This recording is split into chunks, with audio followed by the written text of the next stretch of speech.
As abelhas e o agronegócio. A produção de mel, a importância das abelhas no meio ambiente e na produção agrícola. O sistema de locação de colmeias, produtos além do mel, tipos de abelhas mais comuns do Brasil, o sistema de trabalho dos apicultores. O assunto é muito complexo, bem mais do que a gente imagina. E doutor Evaristo de Miranda é o nosso convidado hoje e traz um pouco sobre esse universo que gera renda e exportação. Doutor Evaristo, boa tarde. Boa tarde, é um prazer estar aqui com vocês e que nos acompanha, Fabélia. Doutor Evaristo, quando a gente fala de abelhas é bem complexo, né? A gente não está falando simplesmente de um tipo de abelha. Como que a gente poderia classificar as abelhas que a gente tem? No Brasil, assim, falando de abelhas que produzem mel, né, polinizadoras, nós temos primeiro a abelha europeia, que a maioria das pessoas conhece, a abelha que tem ferrão, que foi introduzida no Brasil pelos portugueses. Foi um padre, o padre Antônio Carneiro, que trouxe do Porto, em 1839, as primeiras colmeias de abelhas europeias, como a gente diz, né? A Apis mellifera. Então, essa é a abelha mais conhecida, é a maior produtora de mel, ela é uma espécie exótica. Essa abelha acabou cruzando depois com abelhas africanas, enxameando, e hoje ela vive também na natureza. Isso não foi sem impacto para as abelhas locais. As abelhas locais é uma grande família, vamos chamar assim, as meliponídeas, e elas são as abelhas sem ferrão, né? Uruçu, mandaçaia, enfim, são essas pequenas abelhinhas sem ferrão, produzem pouco mel, mas é um mel também que tem uma qualidade muito especial. E aí nós temos muitas espécies. Nessa família são mais de 200 espécies, no Brasil são muitas espécies, e várias delas associadas com determinadas plantas, né? A própria produção de açaí, por exemplo, depende de um polinizador específico.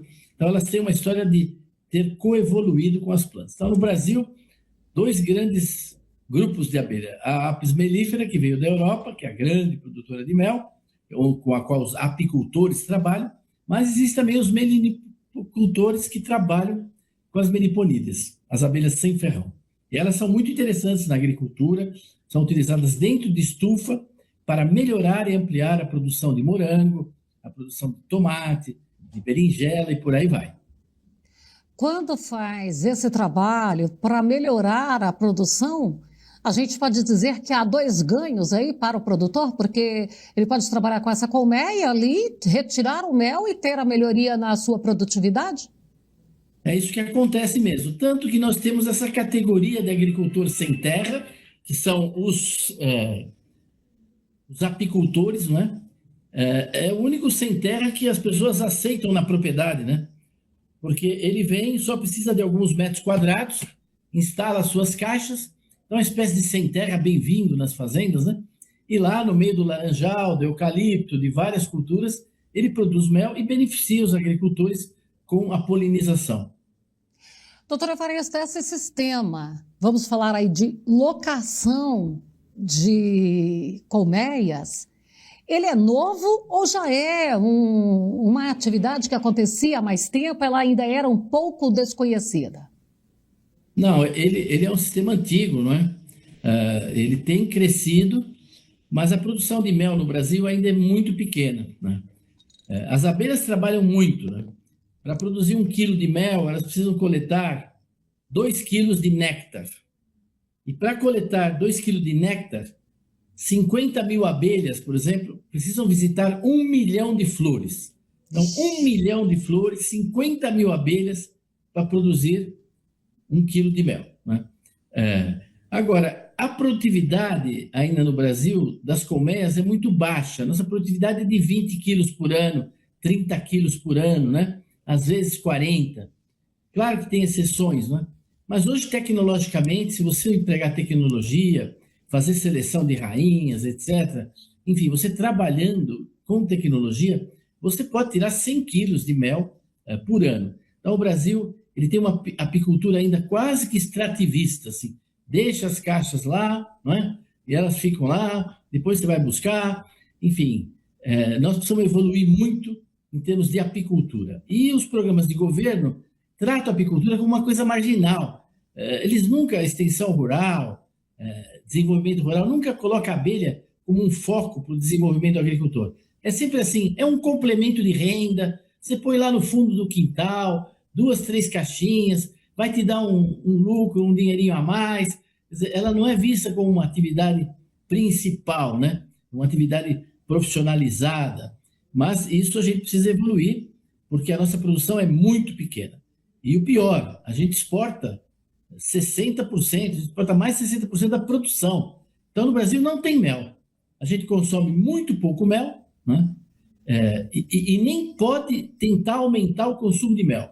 Se você propor, por exemplo, de colocar 4 gramas de mel na merenda escolar, que não seria nada, né? Nós somos incapazes de fornecer isso no Brasil. Incapazes. Então, é um nicho ainda a ser explorado, a ser ali tratado por Emater, pelas secretarias de agricultura, tanto dos estados quanto dos municípios, para as cooperativas. Ainda é algo a ser ali explorado. Agora, eu queria te perguntar, a tecnologia para a produção ali, para o trabalho, porque é necessário fazer alguns tratos, a limpeza e tudo. Isso é muito caro? Não, mas exige trabalho, atenção, né, continuidade. É uma atividade pecuária, né? Faz parte da pecuária, a apicultura. Então, assim como cuidar de ovelha, cuidar de vaca de leite, cuidar de gado, você precisa cuidar, né? E com a melhor tecnologia. O que você faz no gado leiteiro? Procura a melhor genética. Nas abelhas é a mesma coisa, você tem que fazer melhoria genética, né? Tem que procurar rainhas adequadas. Depois, não adianta ter um gado bom, você precisa ter comida. Então, precisa ter pastagem para as abelhas. Então, você precisa saber fazer isso, quer dizer, locais que tenha pasto, né, para se alimentarem, não é? Você tem que localizar bem as colmeias, né? As colmeias, elas, em geral, devem estar nas baixadas, porque a abelha ela sai leve procurar pólen. Quando ela volta carregada. Então, ela volta pesada. Se você colocar a colmeia, por exemplo, num lugar alto, lá no alto do morro, é bom, quando ela volta, ela tem que subir tudo aquilo carregando pólen, gastando uma energia grande, né? Estou dando um pequeno exemplo, assim, né? Para se ver como você tem que realmente saber a pastagem, movimentar as caixas em função da pastagem, né? Na agricultura, em geral, esse manejo é feito razoavelmente. E hoje, você fala muito de polinização assistida. Quer dizer, no caso do café, você pode combinar várias espécies de meliponídeo, várias espécies de abelha, e elas vão garantir uma frutificação precoce e tardia e ao longo de todo o ciclo do café. Elas aumentam a produção, mas é o resultado não só de uma abelha, de várias abelhas ali trabalhando em polinização. Isso também ocorre no uso dessas meliponídeas sem ferrão nas estufas. Quando a gente vê um morango que não é perfeito, que está meio tortinho, que tem uma dobra, é que o fruto do morango, que é aquela sementinha que está ao longo, porque nós comemos o pedúnculo, né? Uhum. Mas tem uma sementinha assim em volta, aquelas sementinhas que são o fruto. Se tudo aquilo não for polinizado, o morango não cresce homogêneo, né? Então, quando você coloca essas abelhas em estufas, elas dão resultados extraordinários. A mesma coisa no tomate. Sai um tomate muito maior, porque como elas polinizam muitos óvulos do tomate, a planta entende que ela vai ter muito filhote, precisa fazer uma grande placenta e faz um grande tomate, uma grande berinjela. É impressionante, você tem 2 estufas plantadas na mesma época, tudo igual, tudo igual. A única diferença é que dentro de uma tem as abelhinhas e dá diferenças muito grandes. Então, na horticultura, tem um campo enorme para as abelhas sem ferrão, existe gente já se especializando tanto em prestar serviço, emprestando essas colmeias, como multiplicando e vendendo essas abelhas. E, é claro, na Apis mellifera, na produção de mel, a gente precisa avançar muito, mas muito mesmo. O Brasil é ridículo em matéria de produção de mel. É uma produção que é cada vez mais monopolizada, né? É muito complicada. Esse é um setor que, para crescer, precisa haver muitas mudanças. A abelha não falta, flor não falta. Falta é apicultor profissionalizado e políticas adequadas. Doutora Evaristo, nesta profissionalização, eu vou contar aqui um caso que eu vi, Fiquei encantada, né? Era uma empresa que ela vai, acho que ela é do Paraná, e ela vai percorrendo o Brasil fazendo as suas safras de mel. Aqui, ela estava na propriedade, né, de um produtor rural, e especialmente para pegar o cipó uva, acho que é isso. Isso. Então tinha ali, né, e com as suas colmeias, ele já tinha feito a safra no sul, veio para Goiás, na temporada daqui, e daqui acho que ia para o Laranjal, em São Paulo, e ainda tinha uma para fazer no Nordeste. Então, de forma que ele fazia 4 safras por ano.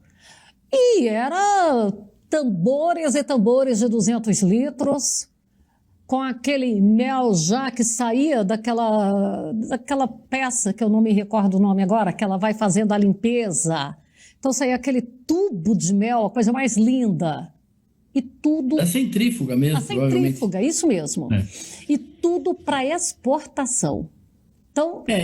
Essa que é um desafio. Porque hoje isso não está certo, entendeu? Eu, pessoalmente, a minha opinião pessoal, quer dizer, se você olhar a carne de frango, nós somos grandes exportadores, mas em média, 70% a 75% da carne fica aqui, para o consumo interno.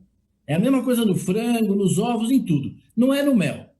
O mel, desde que abriram esse mercado, isso trouxe uma dificuldade enorme para a indústria de laticínios. Hoje, quando você compra um iogurte com mel, não é verdade, quer dizer, ali tem um traço de mel e tem toda uma produção de um ingrediente para dar a impressão que tem mel, porque se for para colocar mel mesmo nos iogurtes, não tem mel no mercado para dar conta disso, né? Então, assim, é um setor que mereceria uma atenção mais organizada, né? Agora, não só o governo não tem ajudado, como ele prejudica muito. Porque hoje, como o agricultor, existe uma agrofobia no Brasil, na parte do governo, há uma perseguição contra os produtores sistemática. É um jeito de arrumar dinheiro, né? Você tem servidores públicos que se prestam a isso. Aqui na região de Campinas, né, tem gente, veterinários, que vivem em cima da vida do apicultor, exigindo isso, exigindo aquilo, responsável técnico, etc. O cara vive sob pressão, é um pequeno agricultor, tem tudo direitinho, e vai lá o veterinário colocando um monte de exigência, né? Vendendo dificuldades para obter facilidades, vai saber, né? Mas, enfim, isso precisa ser revisto, entendeu? O agricultor precisa ser apoiado pelos veterinários e não explorado, combatido, oprimido. Isso ocorre em vários lugares do Brasil, né? Mas tem lugares que a apicultura cresceu. No Nordeste mesmo, semiárido, de uma agricultura que era extrativista mesmo, no meio da Caatinga. Hoje você tem um programa grande de apicultura no Nordeste, com caixas, com os agricultores produzindo um pouco, né? Isso precisa evoluir muito, evoluir muito. É um setor muito abandonado, ninguém olha ele de perto, porque ele é visto como marginal, mas ele não é marginal. Produzir mel é um grande negócio. E o mel do Brasil tem uma excelente qualidade. Tanto que a gente exporta para a Alemanha, para vários países, sem problema nenhum. É um mel de excelente qualidade. Bom, agora... Eu não estou contra a exportação, tá? Eu estou contra o desequilíbrio entre o mercado interno e a exportação. Agora, também ali da colmeia, não se tira só o mel, né? Não. Não, da colmeia você tira a cera, você tira o pólen, você tira a própolis. É possível tirar muita coisa. Existem muitos produtos, né? Medicinais, inclusive, que você tira da colmeia. Tira a geleia real, que é um produto caríssimo para quem está bem tecnificado. Eu queria lembrar para as pessoas que hoje você tem agricultores, pecuaristas, que fazem integração lavoura-pecuária, é a integração de abelha com boi. Eles plantam lá no Vale do Araguaia a acácia manja, que é uma acácia que produz flor o ano inteiro e serve de alimento para o gado, porque é proteína para o gado, mas ao mesmo tempo tem colmeias e produção muito grande de mel, né? E faz inclusive produtos mais sofisticados, né? Produtos assim para aumentar a imunidade do organismo, misturando própolis, mel, enfim, você tem hoje uma série de produtos derivados, né? Sofisticados que são feitos. Existe gente já na abelha robotizando as caixas de abelha, né? E partindo para sistemas que nem passam mais pela centrífuga, como você estava falando agora há pouco. Então, tecnologia existe, né, para se avançar, mas nós somos ainda muito atrasados nisso. E a gente fica aí, então, com essa pulga atrás da orelha para incentivar a apicultura e tecnificar também para que esse produto saia com valor agregado. E o produtor tenha aí a facilidade de colocá-lo no mercado de modo formal e não aquela venda informal na feira que sempre cai esse valor, né, doutor? É verdade.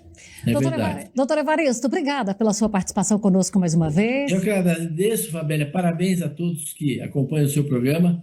Continue aí. A agricultura precisa fundamentalmente de informação e de comunicação. Um grande abraço.